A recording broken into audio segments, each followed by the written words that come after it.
This is Hannibal here from thehannibaltv.com, and today we're taking a break from the combat sports interviews to do more of a combat interview with a true hero, a warrior's warrior, as many of us have described him. He is a chief warrant officer right now, active duty member of the United States Special Forces, known as the Green Berets. He's won many awards, including the Silver Star, 3 Purple Hearts, 2 Bronze Stars, and we could go on for probably an hour just talking about your awards. But Nick Lavery, how are you doing today, sir? I'm doing well, brother. Thanks for having me. Good to spend some time together. Yes, I became aware of you a few months ago, and of course, I forgot to mention you're also an author now of the Objective Secure book that tells your story of becoming an amputee well on duty and yet not giving up, going back into the military where most people would have just accepted retirement. So, how has the response been from your book so far? The response from the book has been tremendous, really overwhelming at times, literally overwhelming at times. Um,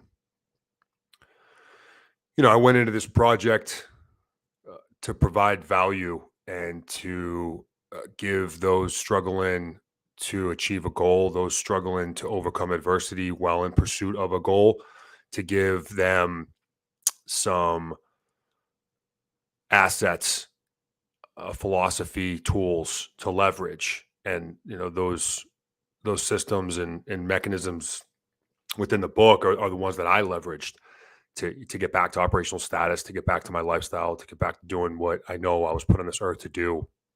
And the feedback has been amazing, from things as kind of ordinary as a thank you for your service and thank you for writing this, and I learned a thing or two, which is awesome, and that it really is the intent, all the way to the other end of that extreme being my husband attempted suicide. He failed at it. I found your book. I got it. I put it in front of him, and he's doing much better. There's really no way to quantify the level of impact that has on me. And to open up an email or a message along those lines, or literally that verbatim, on a Wednesday afternoon, can really just stop everything. So I consider it an honor. And, in a lot of ways, I consider it a responsibility to share what I've been through and the experiences and the ways in which I was able to navigate past some of that stuff. Now, I know you currently have your purple belt in jiu-jitsu. Were you into combat sports or amateur wrestling or anything like that growing up before you got into the military? Yeah, I was. I wrestled in high school, and I got into boxing much earlier in life as a young person. And then I did experience and play around with different martial arts while I was growing up. And then during the latter years of the time I was in college, I started getting more into MMA. I really didn't start taking jiu-jitsu as its own art form and its own sport seriously until I was in the military. And I started going through our combatives programs and learning that, which has a jiu-jitsu foundation. And I really enjoyed doing that. And then it really wasn't until after I graduated the Q course and became a Green Beret and got to my unit that I scouted out jiu-jitsu schools to begin training, just to make me a more well-rounded fighter. And as it would turn out, that's what I ended up really enjoying the most. And then eventually just that's where I spent all of my time that I would be spending in combat sports, was doing jiu-jitsu. I understand due to the loss of your leg, it actually gives you a little bit of an advantage in jiu-jitsu because prior to that, you were more likely a 265 pounder, but now you're wrestling or doing jiu-jitsu with guys that don't have that extra weight of the leg, but you still have the upper body. How do you maintain the strength in your legs without the missing part of it? Because I noticed that your hips and everything, they seem fairly equal, because I watched a few of your workout videos, and it seems like it'd be difficult to maintain equal balance, considering that issue. Yeah, you bring up a couple great points, and I learned one of the advantages by being an amputee and remaining in jiu-jitsu, that being the weight game that you just talked about. So jiu-jitsu is a weight class sport, and that light bulb went off for me when I read Anthony Robles's book Unstoppable, who is a All-American wrestler who was born with one leg. And just reading his story and how he eventually, him and his coaches, were able to learn how that was an advantage. And if you look at Anthony's competitors from the waist up, you'd think there's no way that these people are in the same weight class, because Anthony's upper body was just so developed, and a lot of it had to do with the way that he trained, and where he would certainly do lower body stuff, but he recognized that his advantage was in his upper body strength. So while his competitors and teammates were training, upper body, lower body somewhat equally, he was doubling down on his advantages. So, I experienced that for myself as well. In terms of training in general, particularly with lower body, as you mentioned, yeah, it is hard. It is difficult. A lot of that has to do with my prosthetists, which are the guys that assemble and adapt and create and modify the prosthetic limbs that I use. And you'd be amazed, or perhaps not, to just 1/2 of an inch difference in height or in rotation or in torsion or in this angle can just create a massive difference, and then ripple effect, both positive or negative, all the way up the chain through your whole body, particularly when you're training as aggressively and with the frequency in which I do. So I give them a ton of credit, and there's a lot of gratitude to them and their attention to detail and their ability to work with me through unorthodox problems that need to be solved, outside of the normal patient load that they see. And then, the way I train, there's really not that much of a difference. I do a fair amount of literal single leg work, meaning without my prosthetic attached to my body, because my left leg, which is my sound leg, that's my engine. All right, that's my motor. My prosthetic side, aside from my glutes, it's unable to produce much force. I don't have a quadricep in that side. I don't have a hamstring. Infection ate both of those muscles. So there's minimal muscle on my right side, my prosthetic side, that's really able to be used to create power and force. So by training truly single-legged, it just amplifies the strength and range of motion and durability and endurance of my engine. But I also can't neglect training on 2 legs, right? Because when I'm up moving around through life, more often than not, I've got my prosthetic on. So it certainly added somewhat to the complexity of the way I train, because of how much emphasis I place on single leg training. But, I squat the same way as anyone else. I deadlift the same way as anyone else. So there wasn't too much changing in the movements, just the variety in which they were implemented and where they existed within the system. I guess the one advantage is an ankle lock wouldn't be that effective on your one leg. That's true. You're not going to get very far trying that. Now, I saw the one video of you training at 4 a.m. Is that generally the time that you do your PT? On a typical day, my first training session kicks off pretty early, usually between, I say, 4:30 and 4:45 is usually when I get into my garage to do my first session. And that's either some cardio, some yoga, calisthenics type stuff, maybe just some like a range of motion specific session. But most days begin that way. And then once I get some fuel in my system, get myself ready for the day to actually leave the house, and then at that point is when I head to the gym to do my resistance training or my strength training. I noticed, as I mentioned before, you look to be about 265. Obviously, you're in the military where there's constant testing, from what I understand, but you have like almost a bodybuilder's physique in some of your pictures. What do you do to keep that physique? And I imagine you probably don't take a lot of supplements either, because that would be a huge pain to carry with you, especially when you're on deployment somewhere. Yeah, it's a good question. You know, for my entire life that I've been involved in fitness and training, which is for me started at a very, very young age due to my involvement in sports, I was completely and totally performance focused. That's it. I really didn't give much attention to the way that I looked, to my aesthetics. Now, there is without question a noticeable value in liking the way you look. That actually translates into performance. Like Jerry Rice says, "Look good, feel good, play good." So that psychological effect that happens when you look in the mirror and you're at least somewhat happy with what you see translates into performance. But the way in which I trained, my sets, rep schemes, my programming, all my intensity numbers, those were all based on performance, whether it was either to perform on a field or on a track or on the mats, or once I got into the military and became a Green Beret, my ability to perform in combat.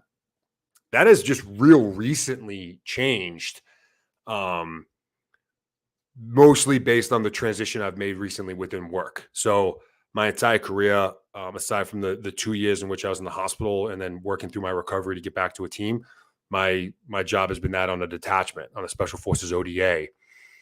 And to live in that world, you have to be performance driven with the way you train, because we live in a very performance driven lifestyle occupationally.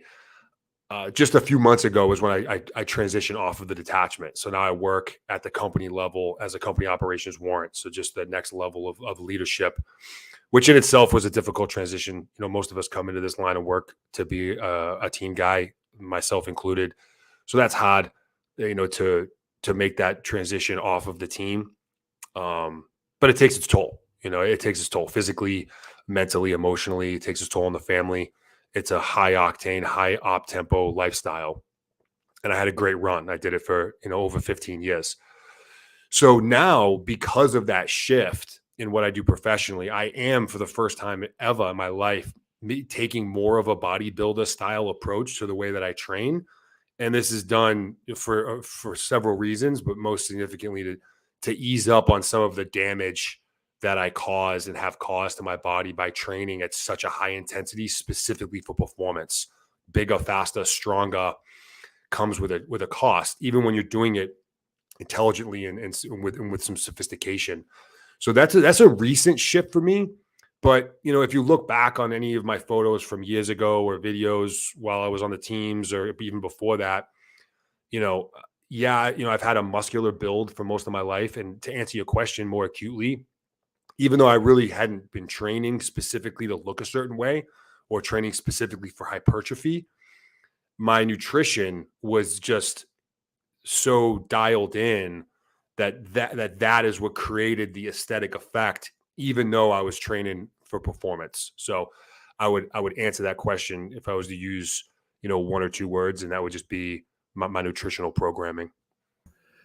Now, before I get into your military career itself, I got to ask you, since it's been in the news so much, what is your opinion on this whole Chinese spy balloon that was shot down, and these three other objects that they haven't identified yet or found the wreckage yet, but supposedly they're benign? Yeah, I mean, I really can't go into detail on this kind of topic because I'm active duty, so I have limitations with what I can share publicly in terms of my opinion. So I'll just say that it's concerning. It's as concerning for me as it is for anybody else out there. Um, and I'll just leave it at that. Yeah, I figured that, but I was curious anyway. So, what led to you wanting to get into the military? Was it the challenge, or did you always want to become a Green Beret as a child growing up? As a child growing up, I really didn't start looking at the military as an option for me until I was in high school. was around my sophomore year. I met with a Marine Corps recruiter. I didn't have much direction as a kid. I struggled in school. I was a horrible academic. I struggled socially. So I was looking for an outlet. And the Marine Corps became, possibly a route to take to fulfill that need. Only thing that stopped that from happening was I started getting recruited to play football in college. So I ultimately went that route. And then sophomore year of me being in college was 9/11. And, an impactful moment for me, as it was for all of us Americans that were at least old enough to recognize the gravity of what we were witnessing, and just the anger and the rage coursing through my body. I was like, I'm getting out of school now and I'm going to enlist. I struggled with that decision. I ultimately decided to stay in school and grind out the rest of my degree. And then once I graduated, then I started looking at options to enter. And at this point, we were surging in both Afghanistan and Iraq. So the combat was certainly there, and there was a need, and I had a need to fulfill that, a need to contribute to what we were committed to on the military front. I felt supremely confident that my athletic skills and capability would be best utilized within the special operations community. I didn't have my mindset on becoming a Green Beret at that point. I just knew I wanted to be in special operations. And, I eventually went down to a recruiter station that had 3 branches in it. It had the Navy, the Marine Corps, and the Army all in the same building. And I went in that order. I went and talked to the Navy first. And I said, hey, what do I got to do to become a SEAL? And they said, hey, well, you got to enlist in the Navy first, and then you can request to go become a SEAL. And I said, okay, cool, thanks. And I left, had the exact same conversation with the Marine Corps. And then when I talked to the Army, they gave me a different answer. They said, we got this program known as the Special Forces Recruit Contract Option, often referred to as an 18 X-ray contract, which gives guys the opportunity off the street to bypass the conventional Army completely and just go straight into the Special Forces pipeline. So I was enticed by the speed in which it could get me into special operations. I didn't make my decision right there and then. I went home, got on the Google. I did a bunch of research. Other than, Rambo and John Wayne, I really didn't know anything about what Green Berets do. So I did some homework. I looked into that. And really the mission set or sets of us in Army SF is also what enticed me. So it became, I want to do this mission, but it also gets me there the fastest way possible. And that's ultimately what drove my decision. What was the toughest part about the basic training for that? And obviously there's testing ongoing to see if you have what it takes to become a special forces member. Yeah, so the pipeline has changed a bit since I went through, and now it's actually a faster process, and they really didn't reduce all that much what's in the curriculum. They minimized how much space existed in between the different phases of training. So for me, it took over 2 years to get through the entire thing. That's including basic training, airborne school, all done at Fort Benning, Georgia. And then from there, you go up to Fort Bragg, North Carolina, and then you begin your special forces parts of your training.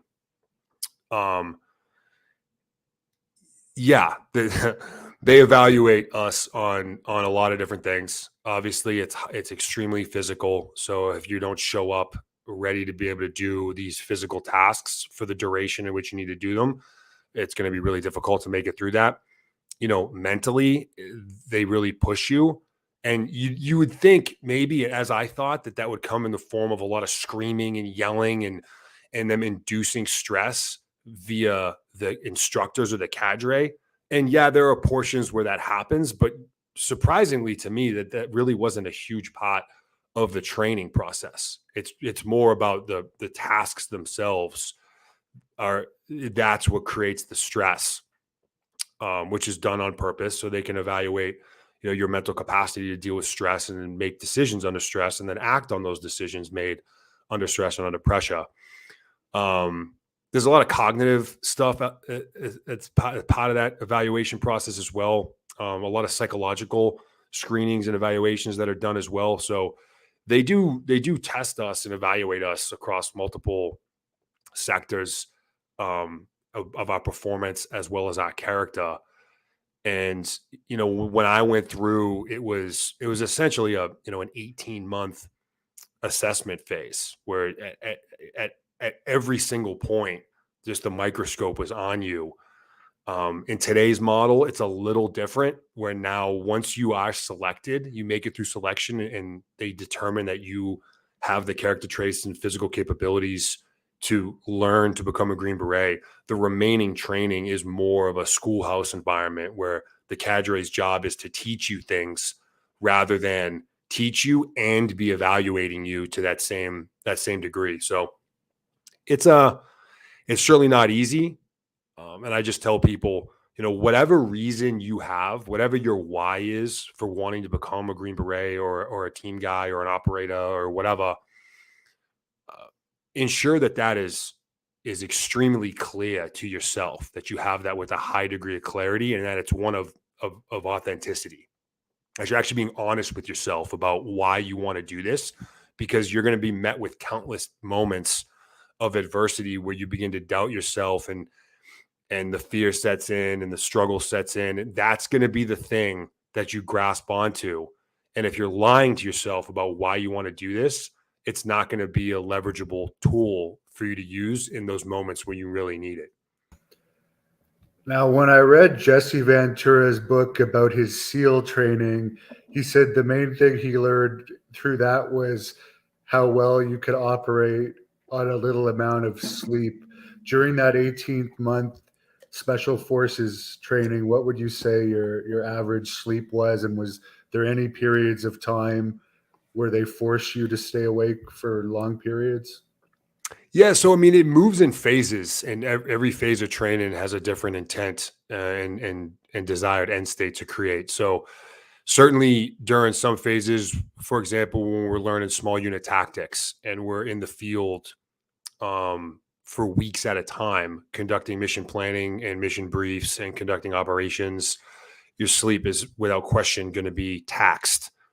Um, and that's done on purpose, right? That also increases stress, but it also mimics real life operations. Obviously, if you fast forward to the time once I eventually got to the team, there were times in Afghanistan we'd be going on 4 or 5 day ops. So you may only get 2 hours during a sleep rest cycle, and then you need to be able to dial back in and get back to work. Certainly, that becomes difficult to sustain long term, and there's a downside to doing that. But there will be times in which you are going to have to operate and function, even if it's at a decreased overall capacity, because that's what's required within that time period. So they replicate that during portions of training. But then there are other phases. For example, when we go through our foreign language training, so every Green Beret has to be proficient in a foreign language. It's part of our training. You are required to test out at a certain degree before you can earn your Green Beret. That's just a 100% schoolhouse environment. It's more of a 9 to 5 type setup where you show up to class, you're there at 9 a.m., you have a lunch break, you get done with class at 4 or 5, and you're done for the day. Go home, get your 6, 8 hours, 10 hours of sleep, whatever, and then you're back to work. So it changes based on the phase and the intent of that phase. But without question, there are times when you will be operating with minimal sleep, and you got to be able to suck it up and do it anyway. Yeah, I heard you say that you could speak 4 languages, and I understand that one of the signs of intelligence is the amount of languages a person can speak, because it's very hard to learn languages. Was that difficult for you to learn those 4 languages? And I'm sure that maybe some of them aren't the more common languages due to the reasons you had to learn them. Yeah, so I mean, first off, to say that I speak 4 languages would be a drastic overstatement. At this point, I would say I have a working knowledge of 2. Um, those 2 being Dari, which is one of the prominent languages spoken in Afghanistan, and then Persian Farsi, which is predominantly spoken in Iran. Is a sign of intelligence. There's probably some data to demonstrate that. For me, it was really difficult, and I just went at it the same way I would go at a jujitsu training session, is just through blunt force trauma and countless amounts of repetition. People ask, like, what was the hottest part of the Q course for you, the SF qualification course? And for me, it was language. It was 6 months of learning Russian in a classroom environment. I had all the sleep in the world. I had no one screaming at me at all. Um, it was really difficult. Whatever side of the brain or portion of the brain that fires when you learn a foreign language, or you're trying to, for me, is definitely lagging. Um, so for me, it was really hard. And I just had to approach it like I would do trying to study anything else: repetition and just discipline, and just getting in the hours and the work, and just digging in and suffering through it, even though it was something I really did not enjoy at all. For people that don't know what a Green Beret is, and I have to admit, other than the movies, I wasn't that familiar with it until I began watching your videos. Could you explain to the people watching that might not necessarily be American, what exactly your duties are as a Green Beret in general? Yeah, so our primary mission set is that of unconventional warfare, which is a sexy term, and one that I was drawn to when I began my research into what the Green Berets do.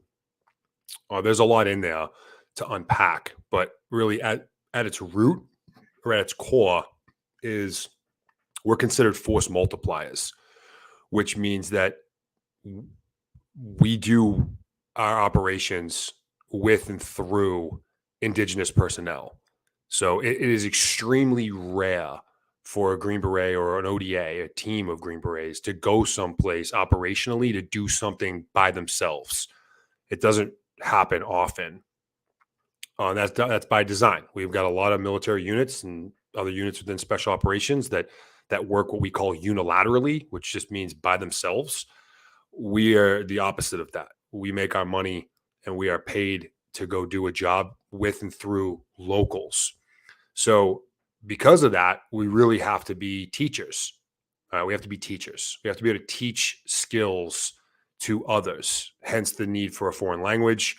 Hence the need for cultural awareness, cultural sensitivities, geopolitics. All this plays into our ability to create rapport, establish a relationship, maintain that relationship, and influence local personnel to enable them and us to achieve our mission. So we're problem solvers, we are force multipliers, we are teachers.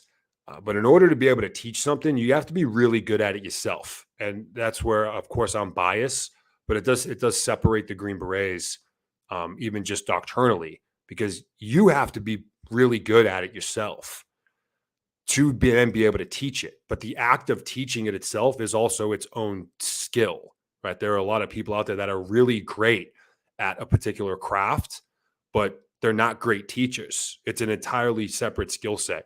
For us in Army Special Forces, we need to be able to do both.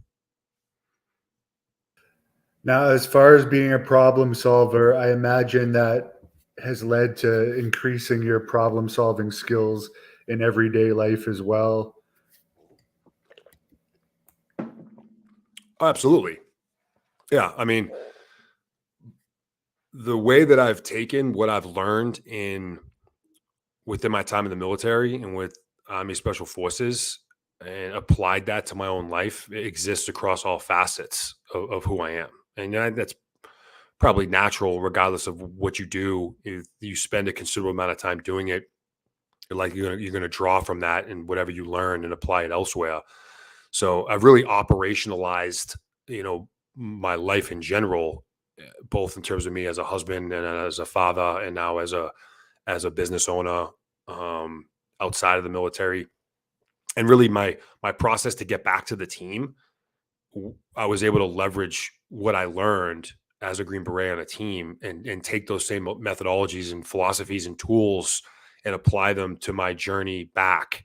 And, you know, there's a strategy in place when we go do anything. And then as you whittle that down to the tactics and to the actual specific mechanics that goes into that from a planning perspective and then from an execution perspective, there's a reason why we do things the way we do. And there's a reason why we're very successful at that. So I give a lot of the credit, most of the credit, to the instructors that have taught me these things and cadre that have been around, and my teammates and my leadership that have taught me these skills over the years that I just now, take advantage of and apply them across all sectors. As far as your job of going in and working with locals, obviously, as we'll get into, working with the locals is one of the reasons why you ended up having your injury. How much of a trust issue does there have to be, or do you always have to have that element that no matter how close I feel to these people, the trust should never really fully be there because of the issues that can arise, such as what happened with you, as the person was kind of extorted into betraying working with your group? Yeah, it's a difficult line to walk, because again, we're in the relationship business, and if that deteriorates, then we fail. We are mission failure if we have sometimes what we refer to as catastrophic loss of rapport. And people are people, regardless of where they're from or their culture or their ideology. People are people, and they can feel and sense if we are being hyper aggressive, security conscious. And you could take that to an extreme theoretical example where if I was in a conversation with some unit commander or leader, and as he and I are talking, even if it's just me standing there the way I'm looking right now, no weapon, no equipment, nothing, just two humans having a conversation, and six of my teammates were standing around us pointing rifles at him, right? That's like an extreme random example. But obviously, it's going to be really difficult for me to engage in a relationship with that individual. He's going to be like, what are we doing right now, man? Like, that's not going to work. And then on the far end of that same extreme example, if I walked into a meeting to have a conversation with somebody as I am right now, and he's standing there and he's got six of his buddies around him with rifles pointed at me. Now I've tipped that scale in the complete other direction, away from being security conscious, to try to increase my ability to create a relationship. So it's kind of like a seesaw. It's a teeter-totter. The balance between security and rapport is really difficult. And there is no clear-cut answer because there's a lot of variables that exist within all these different dynamics, which is why you take Green Berets and you put them there to assess that environment at large, and then to assess the situation that they're walking into and make a calculated decision within that moment in time. So it's one that moves. It's a scale that moves depending on a lot of different what ifs. But at the end of the day, we have an obligation to complete our mission, but our first and prior and most significant obligation is to protect ourselves while we're doing so. When you're in these firefights, which I'm sure you have been in some, which you've talked about publicly, do you just kind of go into almost a machine type robotic mode where it's just you're thinking about your mission and survival when you have to do things that civilians might think are unthinkable, but you're doing it for the protection of your country? Yeah, it's wild what training can do to a person, no matter what type of training that is, and what the human body and human mind can be conditioned to do with enough repetition and enough purposeful practice put in place. You can condition the human body and human mind to do just about anything, which is part of what makes us remarkable organisms here on this planet. Like the first time I jumped out of a plane, it's like, holy shit, am I seriously about to do this? This is like, this is crazy. There's a reason why humans don't have wings. We're supposed to stay on the ground, and I'm about to jump out of a plane with this silk canopy that hopefully works and I don't die. You jump out of the plane, for the 300th time, and it's not nearly as emotional as it is the first time, because you've just become conditioned to it, doing it so often. Being in firefights is really the exact same thing. And certainly the earlier portions of my career, when I was first exposed to this, and it's a lot to take in. And I was very fortunate to have some amazing teammates and leaders around me that really guided me through, my first dozen or so of these types of situations, where I was really just listening to them and then relying on the way that I had been trained leading up to that point. Moving forward, once you do this for long enough, particularly during the time period that I've spent in the military, time that we've been in combat, most of my career, um, the emotions certainly exist, right? Like Dale Carnegie says it best: human beings are not creatures of logic; we're creatures of emotion. So to deny the fact that the emotions are present is completely and totally ignorant.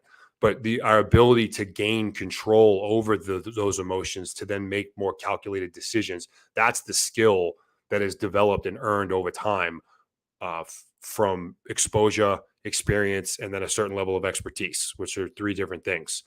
So yeah, I don't want to see you go into this robot mode, but you've seen a lot and you've been training a lot as you continue to progress, and it becomes less and less emotional as you're doing it. It can just become kind of another day at work. And I've had some deployments where, we were getting into a fight just about every day, if not every other day, or certainly multiple times a week. And you do that for 6 months straight, come month 5, this is just another Wednesday. This is just another day at work. So it's a sliding scale, and certainly one that's earned over time. And if you're fortunate enough to be exposed to that, with the frequency in which I have, and certainly a lot of the guys I get a chance to work with, it's business as usual, and the emotions don't become nearly as significant as they once were. Have you lost any close friends that you worked with on some of these deployments in firefight type situations? Oh yeah, absolutely. Yeah, so I guess that's a different kind of emotional thing as well. So you have to be very mentally tough to do what you do, obviously. Now you've had 3 serious injuries. My father actually had a grenade hit his back as well when he was in the military Hmm. here in Canada. And I was telling him last night that you had the same thing happen. Could you tell us that situation? Yeah, it was actually the first time I was wounded, um, in the fall of 2012, and we got ambushed as we were driving to go do something. We got ambushed from a village that, would end up being, what we found out, pretty quickly, was one of the major Taliban strongholds within Wardak province. We'd only been on the ground for a few weeks when this happened, so we were driving to go, do one of our missions, and we get ambushed on the way. And myself and a handful of our guys, we dismount off our vehicles. We begin dismounted fire and maneuver towards this village, and we ended up being like wildly over our heads, and hyper aggressive, too aggressive. And as we were clearing through in an urban environment, which is incredibly complex and incredibly dangerous and difficult, with a really small element, as we were set to breach into this courtyard, which is where one of the 2-story structures was, that was unloading on our vehicles and some of our other guys with a Belfast machine gun. Something exploded from behind me. Turns out it was some sort of a grenade, and it just smashed me into the back of the shoulder. I looked back, and there was about a lemon-sized hole in the back of my shoulder.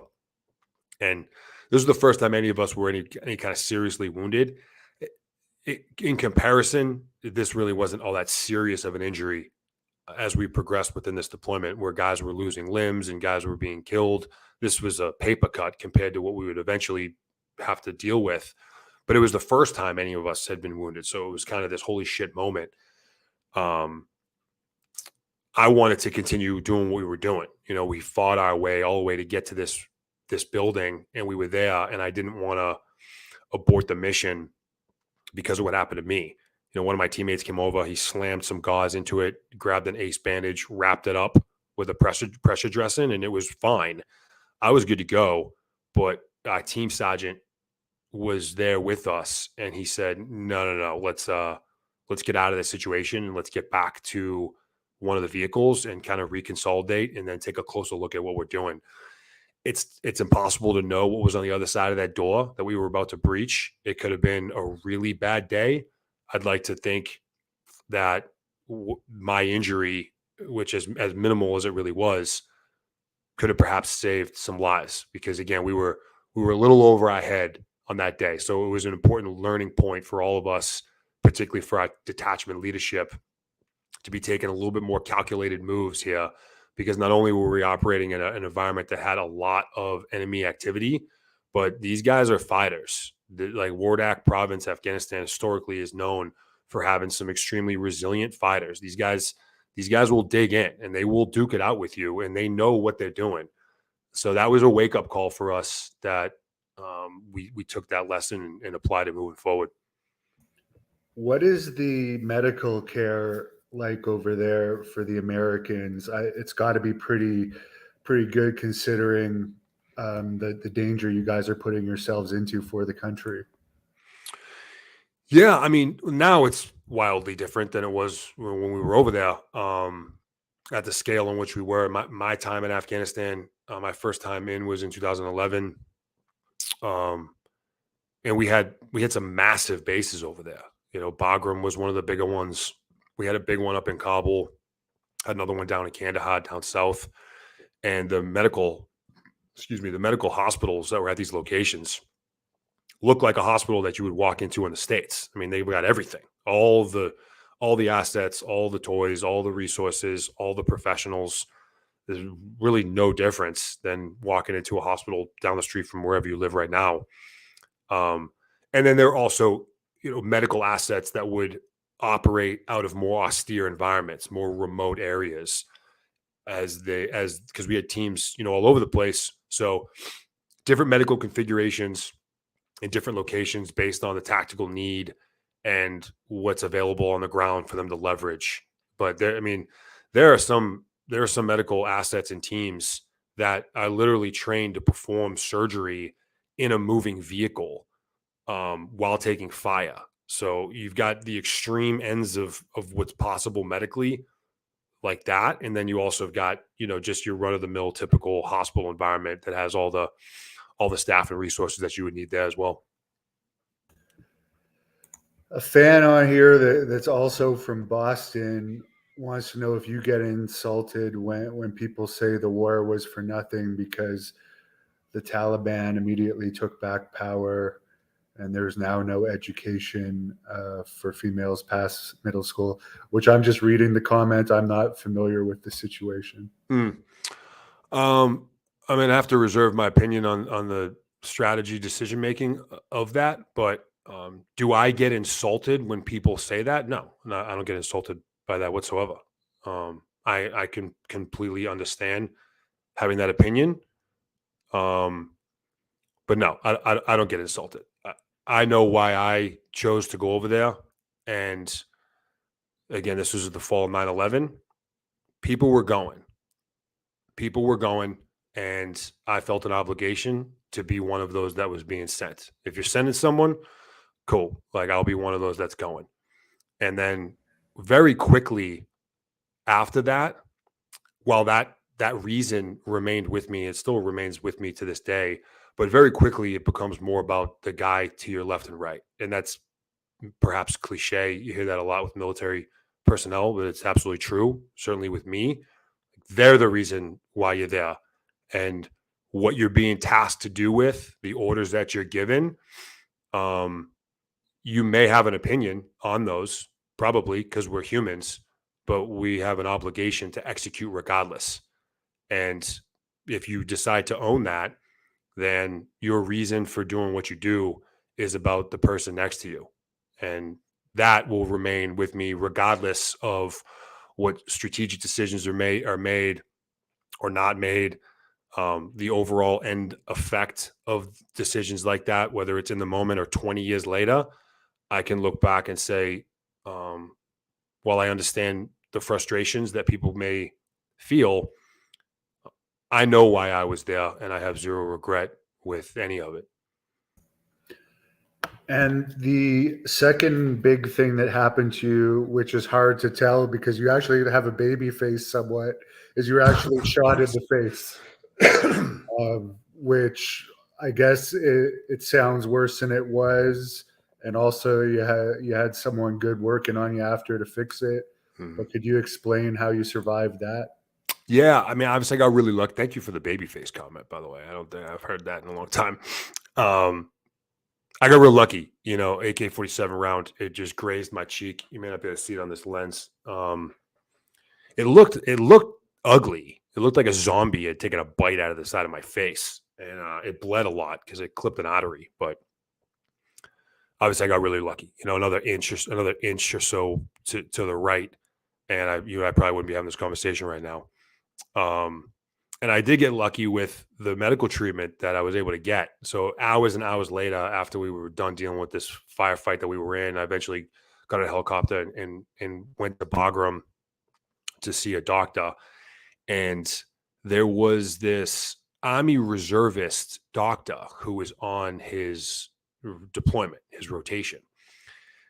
Army reservists, much like the National Guard, they're like part-time soldiers. So most of them have full-time civilian jobs that they do, and then they do their, 1 weekend a month, 2 weeks a year, or whatever their drill rotation is, and then they deploy. Well, the doctor that was there at the hospital to treat me in his civilian life is a plastic surgeon, owned his own plastic surgery clinic. So I had kind of the best case scenario, although at the time I could not have cared any less with the way that I looked following this procedure. Obviously it turned out pretty good because I got a plastic surgeon, Army doctor to put my face back together. So it could have been a lot worse. Yeah, for sure. And of course, you're most concerned about just surviving. I understand you were somewhat of a weapons expert and specialist, and for your base, the day that you had the incident where your leg had the injury to it, you were in charge of security to the base, and that was part of your duties as the weapons expert. Hmm. So what made you want to become like an expert in, I guess, firearms? Because I was only briefly in the reserves here in Canada, and I remember the pain of having to clean weapons and stuff. Was this just something that always interested you, firing the various weapons and stuff, or was this a position that was given to you? Yeah, it is one that I requested, was to become an 18 Bravo. So every member of the Special Forces ODA has a specialty that they focus on. And as an enlisted guy coming out of the course, there are four options: weapons, medical, engineering, and communications. I don't come from, as a young person, lifestyle being around firearms. There's an expression, certainly back in the day, is if you lived in Boston and you had a gun, you were either a cop or a criminal. Um, so I didn't grow up around weapons. I didn't grow up hunting or shooting whatsoever. Uh, but the 18 Bravos had, and still to this day, really have a reputation for being kind of the ass kickers on the team. Aside from being weapons specialists, both in terms of function, troubleshooting, and teaching how to use them, we're also responsible for, as you mentioned, base defense and training really in general. We take a large role in assisting our team sergeant and our team leadership in developing a training schedule. And all the members of the team, we all train each other on our tasks and our specialties. So the medics on the team will train us on our medical stuff. Commo guys, train us on commo. Well, one of the reasons why, in my opinion anyway, the 18 Bravos, the weapons guys, have a reputation of being kind of the knuckle dragging ass kickers is because every Green Beret believes that they are a weapons expert. And it's one of the more difficult, if not the most difficult task to teach one of your teammates is for them to be able to use their rifle or their pistol or their whatever. Because their pride gets in the way. They're like, I'm a Green Beret. I know how to shoot a rifle. Like, get away from me. And that's pretty common. Where you don't usually get that when it comes to the other facets of training. Like people's pride typically don't get in the way when the medics are trying to teach them on how to apply a tourniquet or how to apply a pressure dressing or how to take someone's vitals. It's like, oh, cool. Like, I have no idea how to do this. Please teach me.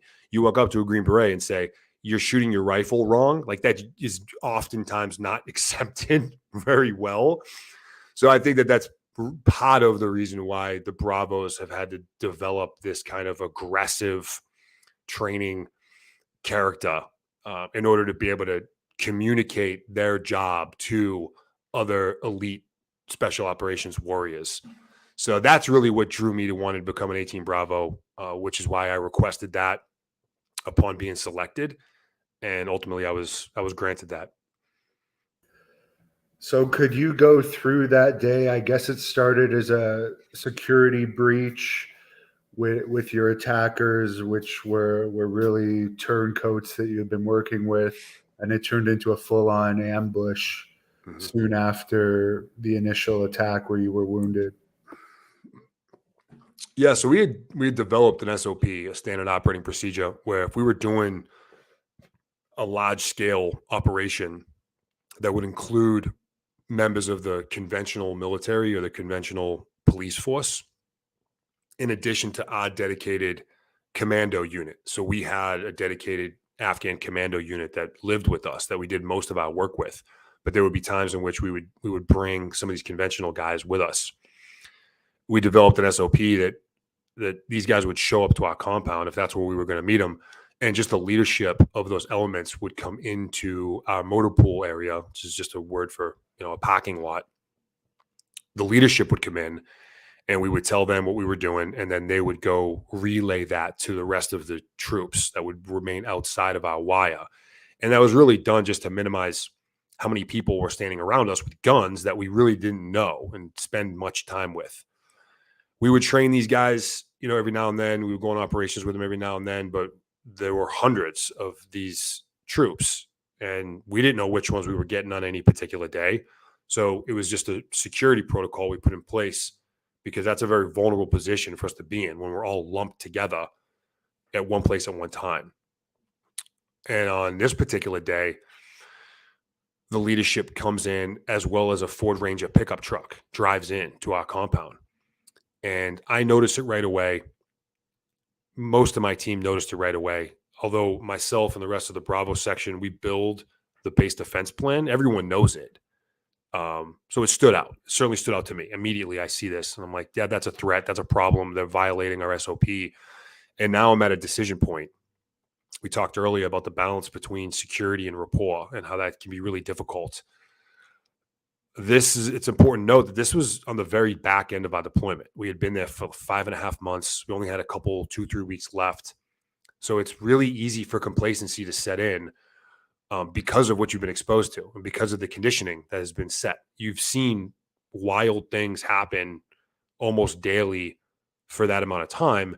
You've seen a lot of things that violate, protocol, but there's no negative effect.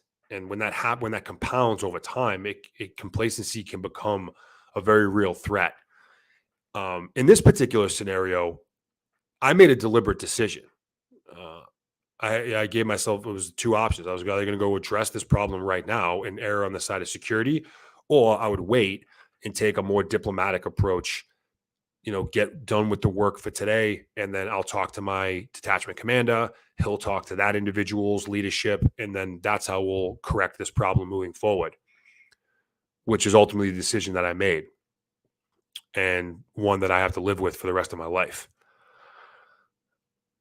As soon as we got done with our mission brief and our final commo check, or a member of the Afghan National Police Force, a guy that we've been working with and training and going on operations with, he jumped up on the back of that truck, which had a mounted PKM machine gun, and he opened fire into the group from about 15, 20 feet away. Absolute catastrophic situation. There were 12 U.S. casualties total, 3 of which were killed, and another 8 or 9 Afghans that were either killed or wounded. So a true mass casualty scenario. It's considered to be the most catastrophic insider attack that we have on record. And yeah, it began with a moment in time in which myself and my teammates, had a decision to make, and I decided to go right versus left. If nothing would have happened, then that's a decision in time that I literally would not exist. But because things played out the way they did, it's easy to go back and play the what if game and question that, which I do pretty much every day. But I know why I made the decision that I made.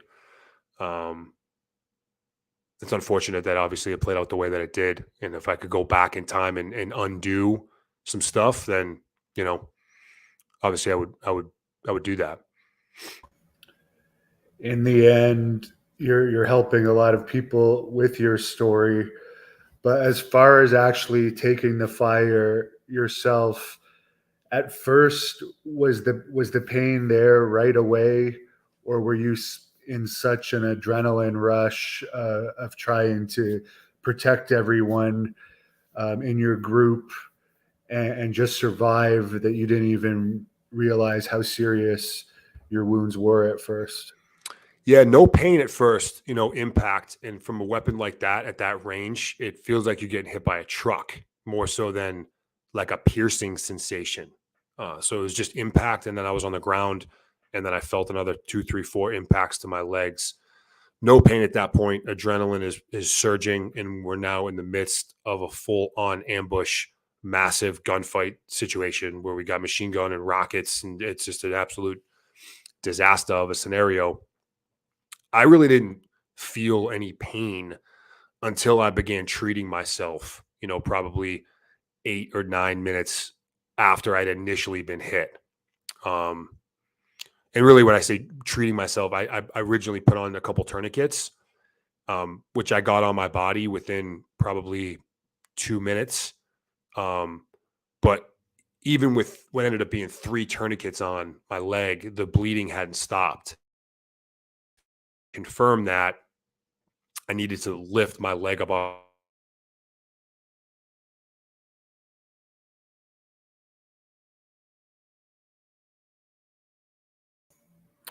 But I grabbed my leg and I picked it up, and that was when the pain first kicked in, and it just surged through my body, and I was on the verge of going unconscious. So then it was a battle to just stay awake because I had to continue to work on myself to try to pinch off this bleed. And my femoral artery had been cut, so I'm like gushing, blood is pumping out of me. So that was really where the pain kicked in for the first time. And then eventually I needed to apply an internal pressure dressing, which means that I took some gauze, loosened up one of the tourniquets, and I rammed this into one of the wounds at its highest point. And I was reaching kind of inside my thigh up towards my hip, trying to feel for the pulse of the femoral artery so I could get direct pressure on it to pinch off the bleeding. I got extremely lucky. And although I couldn't really feel much, I nailed the femoral, and I fed the gauze on top of it. I secured the tourniquet back down. I didn't know that I was that successful at the time, but I wasn't able to get loaded onto a helicopter for an hour and a half because of the ongoing fight. It took that amount of time for my team and our assets on the ground to get the situation on the ground under control enough where they could land a helicopter. And 90 minutes had gone by. You clip your femoral artery, usually you have somewhere around 8, maybe 10 minutes to live until your body is out of blood. So just the mere fact that I was still alive at 90 minutes proved that I was accurate with my pressure dressing. But yeah, no pain initially, adrenaline's pumping, and you're focused on a lot of different things at that point in time. It wasn't until I began working on myself that the pain really surged in. What's going through your head here when you see there's a big ambush going on and you see time passing by? I know you eventually passed out before the helicopter came to save you, but what type of stuff is going through your head? I believe you went and to one of your to your friends who was also wounded in the calf to talk to him before you Mm. passed out. Was it just you're still focused on the mission, or did you have anything going through your head like, oh, this might be the end of it right now? Yeah, I accepted the reality that this is where I was dying pretty much right when I know when right when I realized by seeing it that my femoral artery had been cut. And it was at that point in time that I said, okay, this is where it ends. I knew that. There was really no question in my mind about that, which was demonstrated just moments later when one of my teammates eventually got over to me, and I was trying to fight him away from me. I was telling him to go work on somebody else. I didn't know how many people were wounded, but I knew that there was a lot of us down, and I had put myself into what we call the expectant category. And when you do triage, which is just a way to organize patients based on the severity of their injuries, to give those providing treatment an order in which to work in based on time and resources. I put myself into the expectant category, which is that's the category of those that are going to die. And you do not waste precious minutes, moments, or resources on those individuals, because you need to take those resources and time towards those that have a chance of survival. It's a really difficult decision to make. I've been on both sides of that decision. It's really hard to do that. And I thought I was helping my teammate by doing that myself, saying like, dude, like get out of here, go work on someone else. I'm dying here today. He ignored me. He's the one that put on the third tourniquet on top of the two that I had put on. Um, but I knew that this is where it was going to end. And kind of the roller coaster of emotions that come with that. It began for me with this incredible feeling of frustration because it was going to be coming at the hands of someone that I had been working with. That sense of betrayal. And I taught that guy how to use that machine gun that he shot me and my friends with. That was really frustrating. That was a tough pill to swallow. So I can remember in that moment being really angry about that. But then that kind of passed quickly. And then, I started feeling some guilt about what my parents and my family and my friends back home would have to go through. And the image of, some commander handing my mother the folded flag at my funeral. And I felt guilty about what they were about to experience. And then once that passed, I felt this wave of content, and I was okay with it. I mean, I truly and literally adopted this come back with your shield or on it mentality. And for me, that's what it took to strap it on and go do that work every single day. I I was willing to accept either of those two outcomes. So I was okay with, if I'm gonna die, I want it to be in combat alongside my brothers. Like, this is what I do. This is what I signed up for. And this is the way that this ends for warriors. And that's kind of the way it really just remained for the rest of the time I was on the ground, and all the way up until, eventually I got to the hospital. But yeah, then, once the work on me was done in terms of medical interventions, I drug myself over to where one of my teammates was at. He'd been shot, like you said, through the calf. And I was like, I may only have a minute left here before I'm done. And I'll just spend that trying to comfort, my teammate the best I can. As far as the Benedict Arnold, I guess you could call him, that betrayed you guys, I'm sure it might be classified information, but did he survive that firefight? And if he did survive, would he become kind of a future target due to the situation that he caused? He probably would have if he was alive, but no, he was killed on the scene there. Probably, I don't know, I'd say within 15 seconds of him opening fire. One of my teammates smoked that dude. And, this, so that answers your question, but I'll just take this opportunity to add that, when I realized why this dude did what he did, which I didn't learn until I was in the hospital, it really did enable me to relinquish a lot of that rage and anger I had and sense of betrayal that I had. Because, one of the tactics that had been used by the Taliban that was really successful was that, they would go to an individual that had access to us. And you got to imagine, 9 guys with guns storm through your house in the middle of the night. You're a father and a husband. And this group of individuals says, hey, man, you got 2 options. Option A is we're going to brutalize your entire family right now in front of you, and then we're going to slaughter them, and then we're going to slaughter you. That's option A. Option B is you go do this task for us. Either way, you're dead. Either we kill you right now or they're going to kill you. Either way, you'll become this martyr. But if you take option B, we will ensure your family is provided for. And what makes this tactic effective is they actually would follow through on that, and they would take care of that family. So they built up a certain sense of credibility over the years of doing this, to where that individual is put literally between a rock and a hard place and making the best of 2 really horrible decisions. So I eventually learned that when I was in the hospital. And, like I said, I was able to relinquish a lot of anger and rage that I had, because although I wasn't a family man at the time, I could empathize with that guy in that situation. And I would do absolutely anything to protect my family. So if I'm that guy and I'm put in between those 2 decisions, I'm doing the exact same thing. So no hard feelings, man. Like, I get it.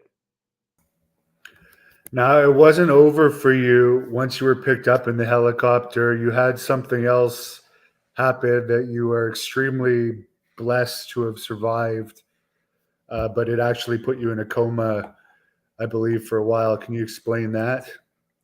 Yeah. So eventually, once I got medevaced off the battlefield, which again was about an hour and a half after I was originally hit, myself and 2 of my teammates, the most critically wounded, were on the first lift out.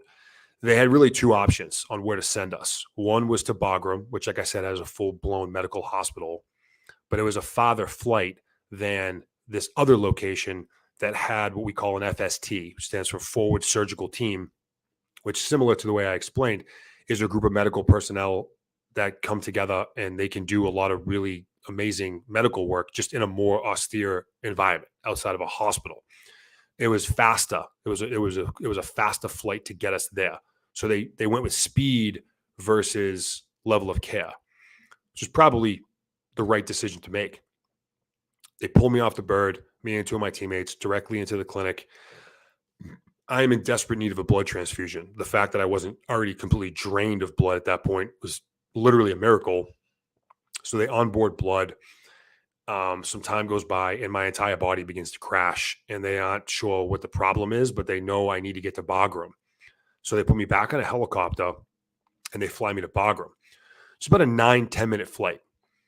And it's while I'm airborne that they realized that they had been administering an incompatible blood type to me, like 6 units of an incompatible blood type.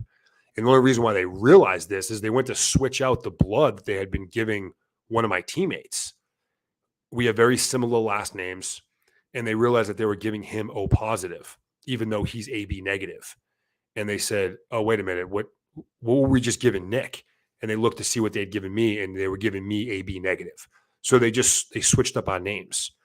Fortunately for my teammate, Owen, I'm a universal donor. O positive can give blood to anybody. Unfortunately, I can't receive blood from anybody. So an AB negative is a very specific blood type. So it just absolutely began killing everything inside my body.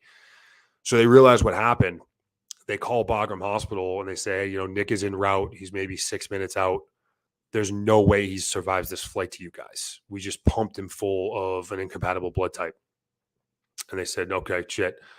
Well, roger that. Well, the flight crew, the med crew on the bird that I was on, they got real creative with ways to keep me clinging to life panels, shots of adrenaline. I mean, these guys were like, they dumped out their med bag onto me and just started trying anything they could think of to keep me clinging to life. Um, I arrive at Bagram. I have an extremely faint pulse. They put me on dialysis. They put me on another blood transfusion. They intubate me, so a machine is breathing for me. And I was really clinging to life there for what ended up being about 3-4 days. And then just slowly, I began coming back. Yeah, that's an insane story that after coming so close to death, you had that happen to you, which is amazing. How was the recovery process? And I know that while you were clinging to life, you already had the thought that you wanted to come Mm. back into the Green Berets. Was there ever any depression period, or were you just like, nothing's going to stop me? I'm a warrior. I'm going to overcome this. Yeah, I try to be real delicate with how I explain this, because there were countless moments of fear and doubt and frustration and failures and setbacks. And, it was an emotional roller coaster ride. I really didn't go down the road of what I would say is depression, or really an in-depth route down the direction of negativity. I didn't suffer that.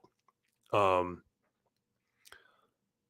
I can say with relative confidence that the reason why I avoided that was because I had such a clearly defined mission to continuously grasp onto. And this is why I'm such a huge proponent of identifying what the mission is. Like what is it that we're trying to do, and having that one be both of passion, purpose, and with a high degree of clarity. Because whether you're trying to become a Green Beret going through selection, or you're trying to get a promotion at work, or you're trying to start a business, or like you're trying to play in the NFL or whatever, having that vision of our future selves is going to be what we grasp onto in the face of adversity and failure and setbacks and all of that stuff. So while it was an emotional ride to go on, um, I didn't stay down in the dumps for very long. Sometimes it would just be a minute. Sometimes it would take me an hour. Sometimes I'd have a couple real rough days, but I was able to regain focus on why I am going through this and what it is I'm going to do.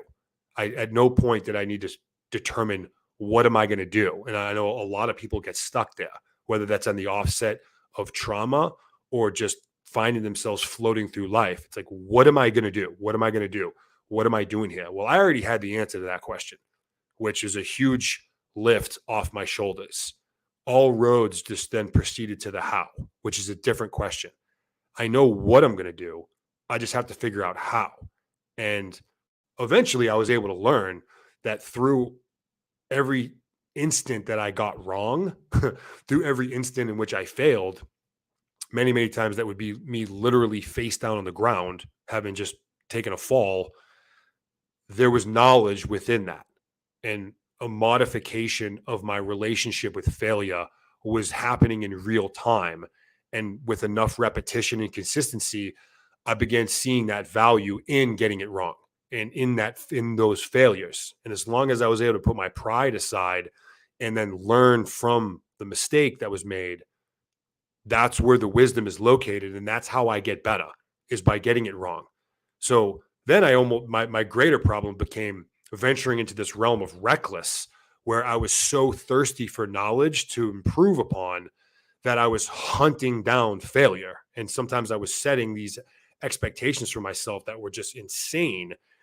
And then it can get reckless, right? So there's definitely a point in which some sound strategy can come into place to prevent operating in the realm of reckless for too long. But man, I was able to keep it, generally speaking, positive, because I had such a clearly defined and continuously refined mission to focus on. Did it take convincing to let your superiors accept that they might give you a chance coming back despite your disability, or is this something that they were kind of telling you that they would be open to all along Hmm. to keep you motivated as well. Yeah, they were great about telling me from the very beginning. And once I got back to my unit after a year at Walter Reed, then I made my intentions clear from the very first day. They were incredibly supportive uh, on the external, like the exterior of them, telling me, "All right, man, sounds good," and then also eventually giving me a pathway to demonstrate my ability to get back to that team. Deep down inside, because I've had these conversations with these guys years later, no one really thought that what I was trying to do was possible. But they did give me the opportunity. And, I have to give a lot of credit to some of the other amputees that had come before me that also pursued that same end state. Um, Although I'm considered the first special forces operator to return to combat as an above the knee amputee, there were many others that not only did amazing stuff with the rest of their careers as amputees, but were also pursuing the exact same thing. So it really wasn't like I was trailblazing this goal from the absolute very beginning, because others had come before me that kind of softened up the battlefield a little bit for me and had sensitized our leaders going back, years prior, that this is something that people will pursue, and they did it. I happen to be the first to get it completely across the goal line, but when I walked in as a one-legged guy and said I want to go back to the team, that was not the first time that these guys had heard this before. So they really enabled that comfortability with our decision makers to be okay with it, for one, and then again provide a mechanism for me to prove that not only would I not be a liability, but I would actually be an asset to that detachment. Are there various different types of prosthetics that you have depending on what you have to do? Oh yeah, I have an arsenal in my closet here at my house right now. I have an arsenal. I have kind of my typical, setup that I use to microprocess a knee. It's pretty advanced technology that I use most of the time, and then everything in addition to that is more task specific. So a cycling leg, or a cycling setup, or for jujitsu, or for rock climbing, or for swimming, or finning, or airborne operations. I have all these different setups. And again, I talked about my prosthetists. They've been amazing. I've been so fortunate to have some awesome prosthetic people to work with, that when I walk in with the particular problem that needs to be solved, these guys and gals are willing to think wildly outside the box to come up with creative solutions. And while, you know, developing a leg in my instance to do a certain task, I won't suggest it's simple, but there is a way to do that. And there's a lot of wildly successful and hyper aggressive amputee athletes running around the world that do some amazing stuff, that have leveraged a lot of this research and development and emerging technology within the prosthetic industry. Where it gets more challenging for me and for my team is when I have to lump these types of tasks together within the same overall exercise or within the same event. I mean, I've literally had to walk in to my prosthetist office and say, all right, here's the deal. I need to be able to jump out of a helicopter over the Atlantic Ocean, land, get in, do a 1,000 meter surface swim. From there, get into a small boat, do a Zodiac movement. From there, put on a dive rig, enter the water, do a subsurface infiltration. Then I need to secure a beach. And then I need to hump me and 75 pounds of gear from that beach to a mountain. And then I got to climb the mountain to set up a base. What I just described is literally a scenario in which I put in front of my prosthetics team, and they're going, okay, well, I mean, we can come up with a lot of ways to do each one of those things as independent tasks. But when you start grouping them together, that's where it gets particularly challenging, right? Because there's only so many different legs I can hold on my body at any given moment in time.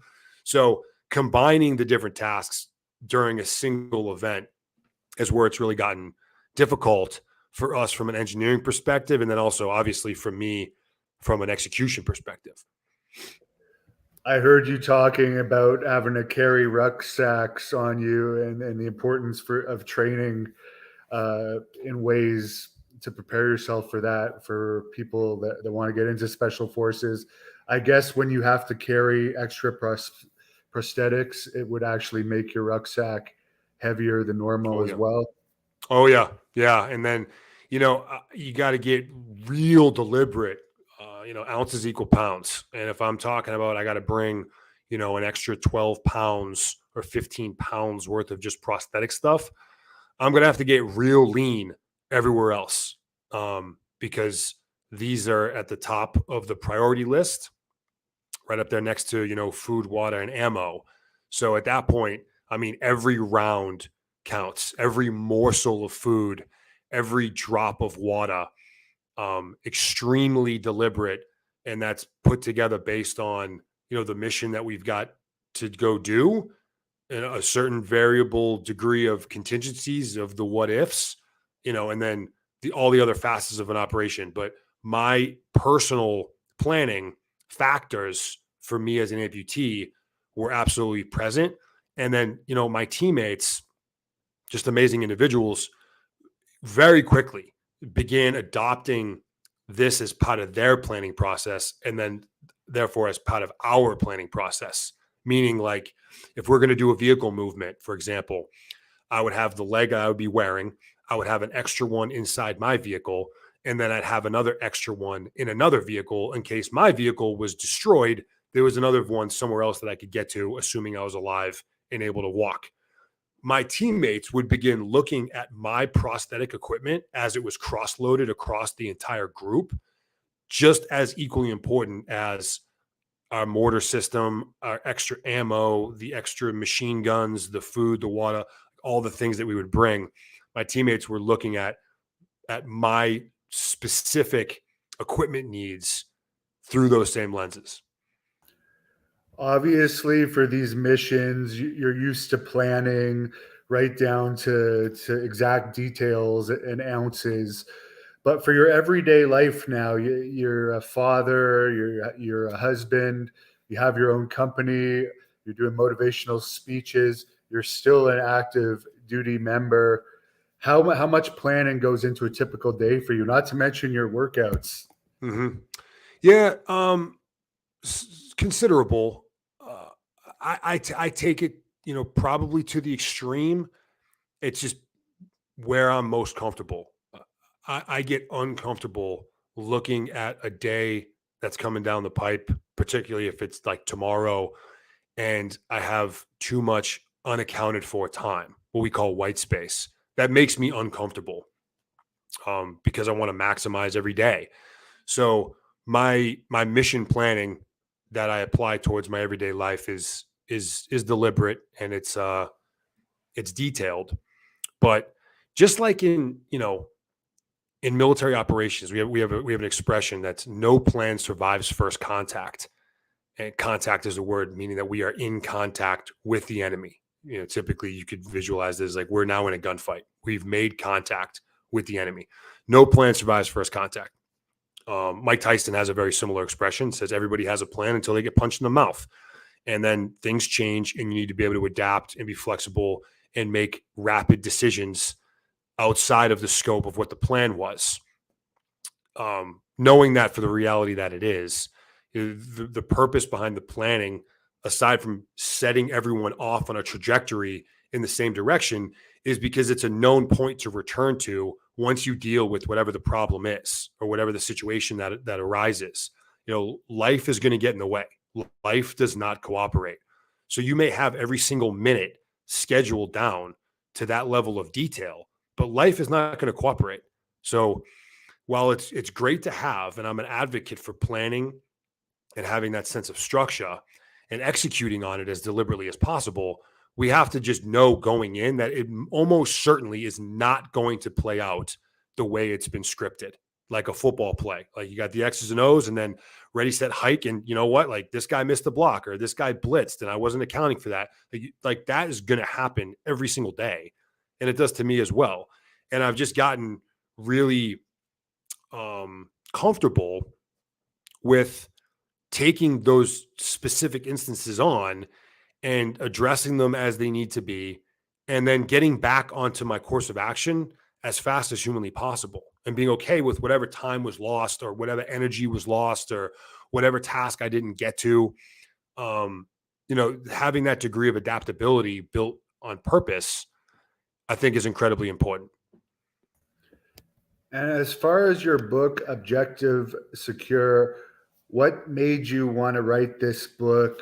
Obviously, you want to share your story and stuff, but while you're still an active duty member of the military, and where can people buy it if they want to read it? I noticed a couple people in the comments have already picked it up. Yeah, so it's important to highlight Objective Secure is not my memoirs. It's not an autobiography. It really doesn't tell my story. There are portions of it that do where I do share examples and vignettes and things that I've been through, but really it's just enough to give the reader a little bit of context as to what I was experiencing when I realized the value of this particular tenet or principle or tool. So if you're looking for the Nick Lavery story, Objective Secure will disappoint you. It's actually the most common, what I'll say is negative constructive criticism that I've been getting is we want like the full story, which may or may not be something that I do down the line, perhaps. The reason why I wrote it, when I got back from my first deployment as an amputee, I slowly began putting myself out there and the questions were coming in fast and furious. And then it just exploded, mostly circled around how did you do what you did? And I was getting that initially dozens and then hundreds and then thousands of times. And I was answering this question and it just became wildly inefficient for me. So I just decided I was going to just outline the answer to this question purely for efficiency so that I could just quickly copy, paste, send. There's your answer. And I used it that way for years. And fast forward to 2020, one of my best friends, who's now my business partner, came to me out of the blue and said, "Hey, dude, I think you need to write a book," which I wanted nothing to do with at first. Pretty sure I just hung up on him. But then I kept thinking about it and he kept probing me. And this is now July of 2020, where COVID is surging. I've got a lot of extra time and energy on my hands that I otherwise would have spent at work or in the gym or in the fight house or whatever. So I decided to commit to this project. And I took that outline that I had been using years prior and just add more to it. So while Objective Secure is now a book and it's a philosophy and it's a methodology that a lot of people are leveraging, which is amazing, it still is the exact same thing that I created, 9 years ago. It's just got some photos, it's got some more personal experiences built within it, but it is the battle-tested guide to goal achievement that I leveraged to get back to the team and get back to my lifestyle.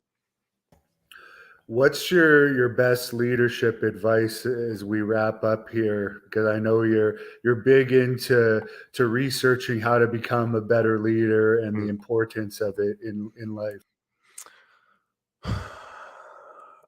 I'll use 3 words for the sake of time. 3 words that I literally have printed out and posted above my computer in my office at work, and that is provide consistent value. If I could summarize my leadership philosophy as condensedly as I could, currently that's what it is.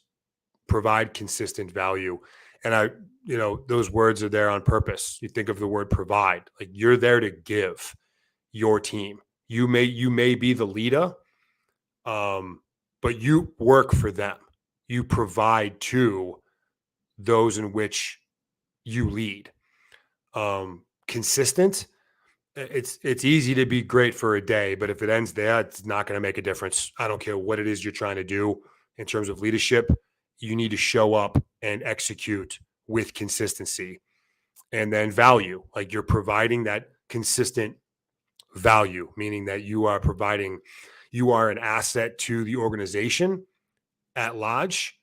And then oftentimes, more importantly, you are an asset to the individuals on the team in which you represent. So provide consistent value. If you place that at the core, and of course, this goes off into a lot of different areas on how to go about doing that. It's certainly a solid place to start and then something to build upon.